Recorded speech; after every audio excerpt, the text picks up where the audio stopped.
na nakatutok sa kanyang julo. Okay? Nakatutok sa kanyang julo. Nasaan yung arrow na nakatutok sa kanyang julo? Okay? So mga kababayan, here we go. So ito yon yung nireport ng, yan, ang pinakita natin kagabi. Okay? So yan ang picture ng bangag. Yan, ka-picture ni bangag, naka-arrow. Okay, naka-arrow dyan mga palangga. Tapos, may nakalagay na bugo. Diba? Kasi it's Bugo City Hall o Bogo, City Hall, or sa ato diha sa Bisaya, Bugo Mana. Okay? Then nakatutok sa ulo ni bangag. Ayan, at may naka lagay na headshot. Okay, pinag-usapan natin yan. So, ang update ay hinuli na nila yung kawawang kababayan natin. I don't know kung sino yung vlogger na yan, hindi ko alam. Kung yan ba ay, nagtutulig sa atin bilang isang vlogger, wala akong pakialam. Kung siya ay once nang sa pagbablog niya, ay minura or inano niya ako. Pero ito ay malinaw kung sino man itong vlogger na ito, mga kababayan, ay panggigipit dito kay bangag. Panggigipit ito sa taong bayan at ang ginagawa nito ay panggigipit ng bangag administration. Kasi iginigiit dyan ni itong akala natin magre-resign na mga kababayan ni Santiago, mga palangga. Ayan ang pinost natin yan, no? Lahat na lang ng kajuta-jutahan ay ginagawa sa ating lahat. Alright? So, here we go. Ito yon.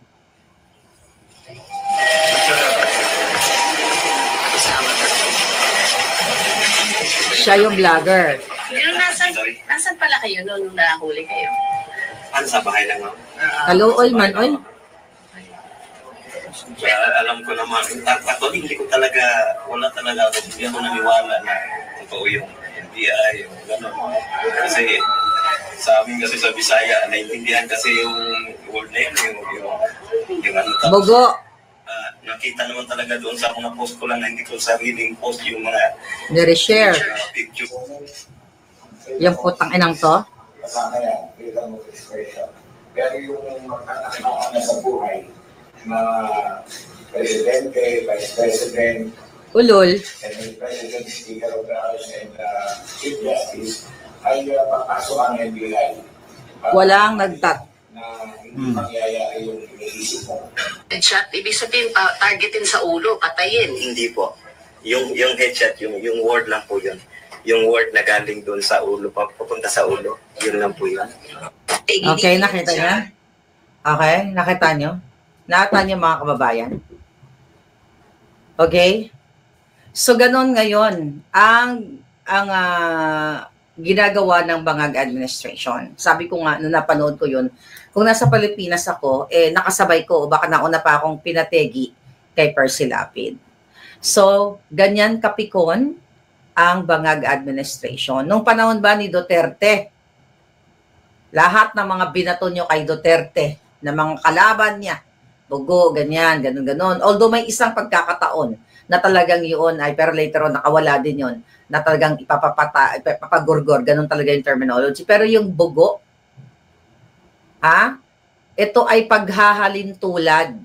Kalayaan yan, karapatan yan ni Sir ng ating palangga. Parang ang tawag dyan ay figure of speech o metaphor. Metaphorical, meaning paghahalin tulad sa salitang bugo, paggamit ng salita ng bugo, B-O-G-O, sa ato ang gani, bugo. Paghahalin tulad ng salitang bugo, okay, sa utak ni bangag na bugo, kaya headshot sa pool. Hindi ibig sabihin headshot, jarilin mo or what. Meron ba siya dyan? Sige na, go. I-headshot nyo na or something like that. Yun ay figuratively posted. Okay? Pero, mga palangga, kitang-kita mo ang panggigipit ng bangag administration na yon. Ang pagpo-post nitong taong ito, ng vlogger na ito, na dinampot nila, na ikinulong nila, na sinasabi nilang inciting to sedition. Yan po ay panggigipit, and I hope na nanawagan ako sa mga abogado, you have to defend this our kababayan. Di ba? Matatalino naman kayo, di ba? Hindi porket sinabi niya sa kanyang post, according to him, shinare niya lang, di ba? Nakuha, bugo. Okay? Kaya siya nagsasalita na bugo. Hindi ka naman sasabihan ng tao na personal na hindi mo kakilala na bugo ang isang tao o baliw or something, dahil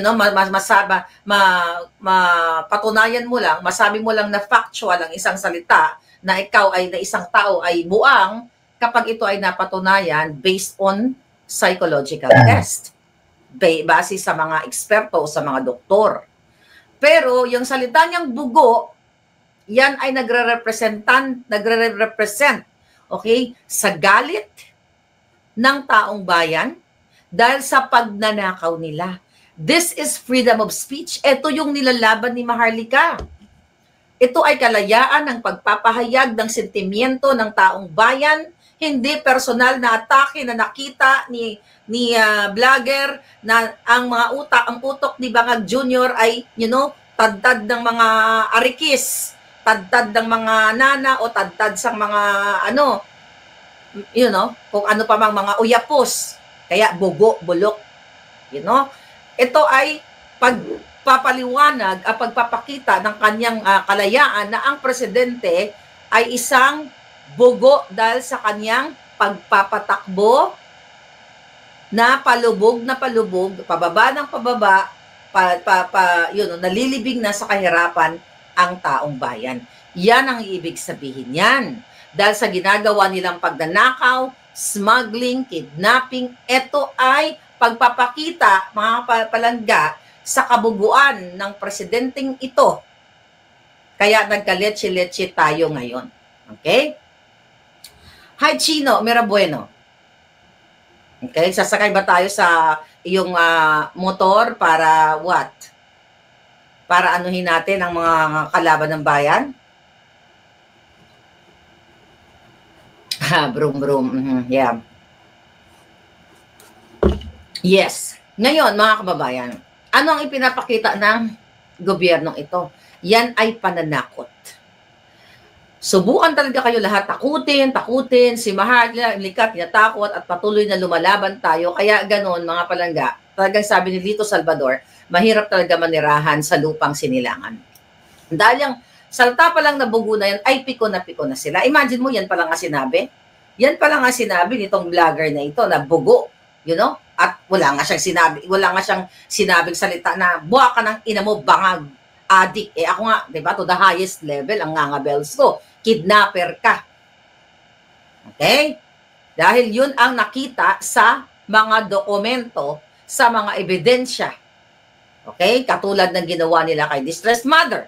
Kaya nga inaakusahan ko yung mga yan based doon sa mga ebidensya na mga finorward na sa Belgium. Okay? So ngayon, balik tayo sa issue natin. Ganyan, mga kababayan, ang gagawin sa inyo, pero huwag kayong susupil. Okay? Kaya nga, di ba, recently, itong pangalan nito, si Singson, si Chavit Singson ay nananawagan sa mga kabataan na lumabas na kayo para manindigan dahil ito ay para sa future ninyo. At naniniwala naman ako doon, pero yun nga lang, ang kalungkutan lang ay dahil napapasukan tayo ng mga, ng mga demonyo doon sa, tawag dyan, doon sa may Luneta. Okay? Papunta doon sa Malacanang. So ngayon, sabi ni Selma ang tama, figure of speech, freedom of speech, ni Kuya, masyadong onion skin ang gagong bangag, panggigipit lang. Exactly, that's figure of speech. Ang paggamit sa mga salitang halintulad o sinisimbolize ang pag-uugali ng isang kawatang politiko base sa mga ulat, base sa mga ebidensya. Nagmumura ng ebidensya, sinasampal-sampal na nga kayo kaliwat kanan, right? Nakakalungkot. Sa Benguet, dyan sa north, sa Baguio, mayroon na namang lindol. Wala po kaming pwedeng gawin na malayo kundi ipagdasal kayo. Okay? Dahil ang pwede lang talagang magtulong sa inyo dyan lahat ay ang gobyerno sana. At maari ang mga infrastruktura na bumagsak ay napigilan sana kung hindi ninakaw ang kaba ng bayan, ang mga pera para dyan sa mga infra na yan, mga palangga. So you have to go out. You have to speak up now. Tapos na po ako sa expose. Ano pa ba ang expose ang gusto nyo mula kay Maharlika? Wala nang saysay ang maglabas pa tayo ng kung anong expose dahil inilabas na natin ang pinaka-extreme na expose patungkol kay Bangag, ang pagiging addictus, ang pagiging kidnapper, ang pagiging smuggler, and now this all about this flood control. Ano pa? Kailangan nyo nang umakto. Di ba? Pananakot lahat yan sa inyo. Ngayon, anong drama-drama nila ngayon dyan? Inciting to sedition? Kailan naging inciting to sedition yan? Sinabi ba niya doon, okay, naka-ready na pare, go, headshot mo na ang ulo niya para agay-agay ang iyang dugo, mga ganyan. 'Di ba? Walang intensyon na para gurgurin siya. Ang sinasabi, bugo siya. My God, mga kababayan, gumuhong tulay at bumabaha ang Pinas, sabi ni Hans Jia. Yun na nga. Ano pa ba ang pwede natin pag-usapan? Maliban dyan sa, siyempre, number 1 ay ginigipit si Sara Duterte. Wala namang bago dyan, mga kababayan. Recently, nagdakdak itong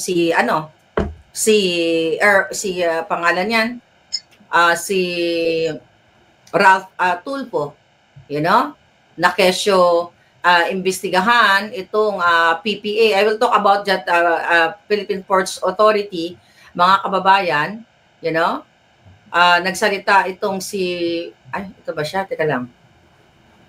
Okay. Hindi pala ito. So, nagsalita itong si Rafi Tulfo na, nagkaroon ng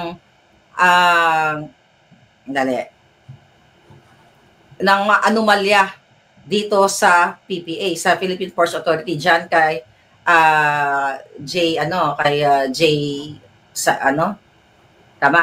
Santiago, Legit Santiago.